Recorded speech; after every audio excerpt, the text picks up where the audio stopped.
Hey guys, this is my honest review for Wonder, and in the spirit of full disclosure, I need to tell you, I read the book, my kids read the book, we all really, really love the book. Okay, I had to rush to this screening from another work assignment, so I was a little frazzled when I got there, and I also hadn't had time to eat anything, so I was basically running on coffee and water. But despite all of that, I was super excited to see it because my expectations were very high. Because did I mention I loved the book? And I'm so happy to say the movie totally lives up. Wonder is the story of Augie, a 10-year-old boy with craniofacial deformities who starts attending school for the first time. And the book follows his experiences from his point of view and others, all in first person, like his sister and some new friends. And the movie takes a very similar approach, telling the same story from different perspectives. It really helps show different characters' strengths and weaknesses and explores how bullying isn't always intentional, but how kindness is always achievable. Okay, we've got to talk about Augie because he is played by Jacob Tremblay, who's from the Pacific Northwest, a little shout out there. But you may remember him when he starred in Room. He was 7 years old, simply incredible, and he does a really great job with this role too, because even though you love Augie and you're rooting for him, sometimes you get frustrated with him. Sometimes he's annoying or moody because he is ultimately just a typical kid, and that makes the movie feel so authentic.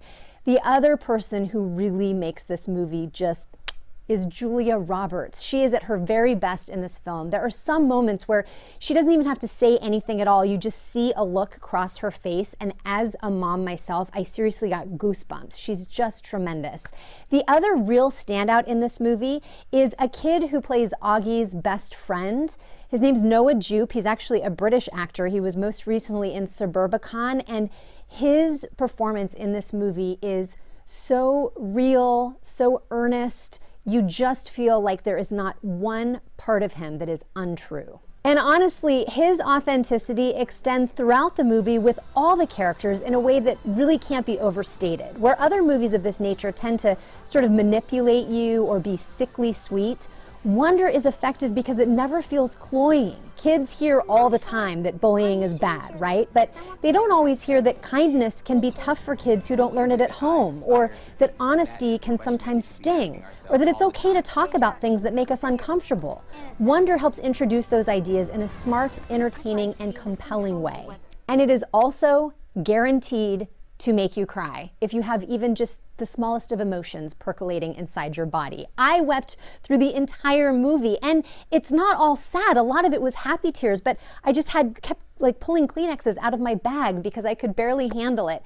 And it's interesting too because some of the things that really impacted me in the movie were not the things that impacted me when I was reading the book. The author of the book actually told me that she was surprised by that as well. When they had to adapt her book for the screen, they saw certain parts of her story that could really bring the movie to life in ways that she hadn't felt were that important in the book. So even if you've read the book beforehand, the movie brings something new to the story. So my review for Wonder, it is a must-see, and I would advocate must-read for kids and their families, especially now, right? In a time where there is so much unkindness in the world, where bullying has been taken to the highest levels of our society and somehow feels normalized, it's a great time to go see a film with a message that is perfectly clear. Choose kind. The world really is so much better that way.